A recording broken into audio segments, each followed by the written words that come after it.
Alrighty, so I finally got around to seeing the final episode of Obi-Wan about 3 weeks later, but finally watched it, and actually, this episode was really good. Definitely the best episode, a great finale for the series.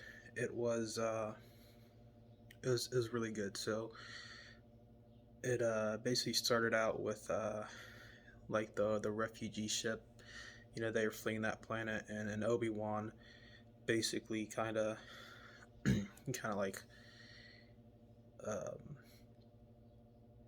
he escaped in this ship to basically draw the Star Destroyer away from the main ship. So of course Vader's ship pursued Obi-Wan. They go to this rocky planet, and Obi-Wan and Vader actually face off, and that fight was actually really good. The choreography was pretty good. Unlike the Vader versus Reva fight, which was just terrible, it was just awful. This fight was actually really good. Like I said, the choreography was great. Um, Visually, the camera work, it was really good. So I really enjoyed that. The only downside during this part was they were simultaneously showing Reva. She went to Tatooine to kill Luke, which doesn't make sense because Reva wouldn't actually know that Anakin Skywalker had children, even if she somehow knew. Well, it still doesn't make sense how she um, necessarily knew that Anakin was Vader. That makes no sense whatsoever. But she wouldn't know that he has kids, and she wouldn't know that he was on Tatooine because she was there back when she was with the Inquisitors, and they were looking for the Jedi.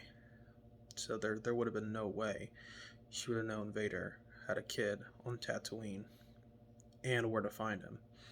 So that's the only bad thing, because the scenes with Reva, obviously, like she's just a badly written character. She's terrible.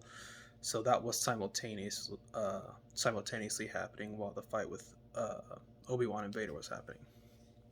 But other than that, it was really good. It was man, that was a cool fight. Obi Wan, he found his strength.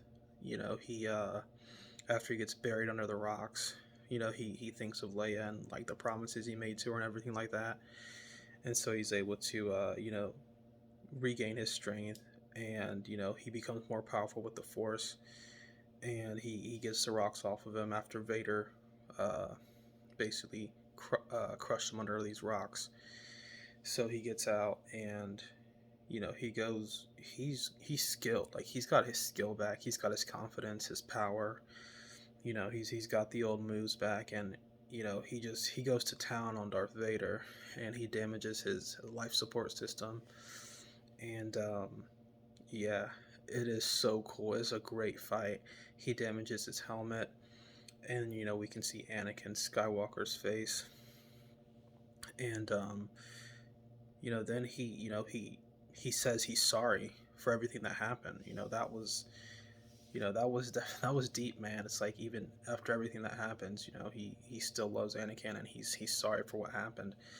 And he had the chance to kill Darth Vader, but he chose not to, because Darth Vader was basically defeated because of his life support system, and his suit was damaged, and Obi Wan spared him, and he left. So that was awesome. That was really a good conclusion to Obi Wan and Darth Vader until they meet again in episode 4.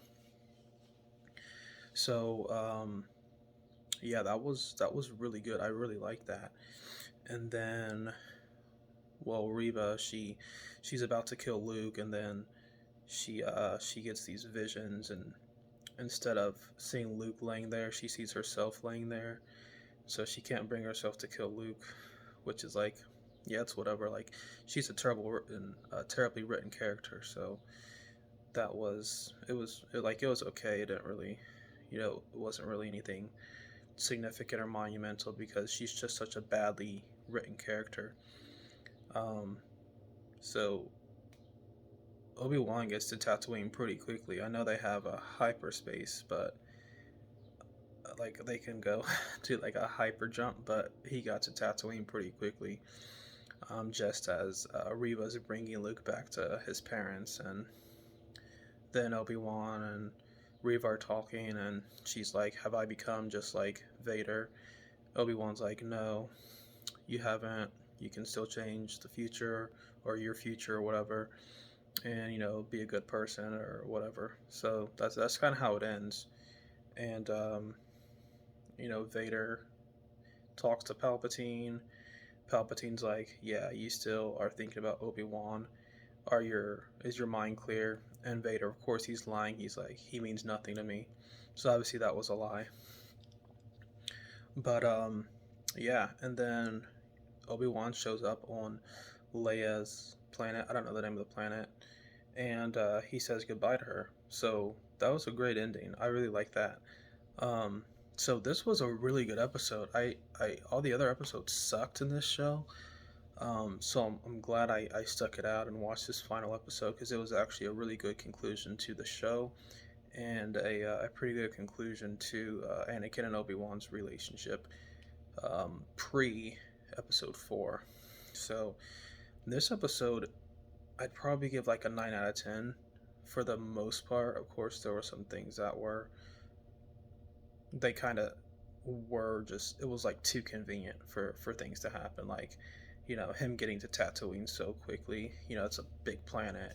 Even if he can go through hyperspace, you know getting down into orbit to the atmosphere of the planet, and then like getting there right as Reva's like bringing Luke back across the desert. It's like but it's not anything too significant. Like plot wise, it wasn't like a huge um, like misfire. I guess it wasn't something super important, but yeah, overall, good episode. I really liked it, and honestly, I don't think there should be a season 2. I think they're working on one, but honestly, it's really just a good conclusion. They shouldn't go any further with this show. And yeah, that's basically my thoughts on Obi-Wan episode 6.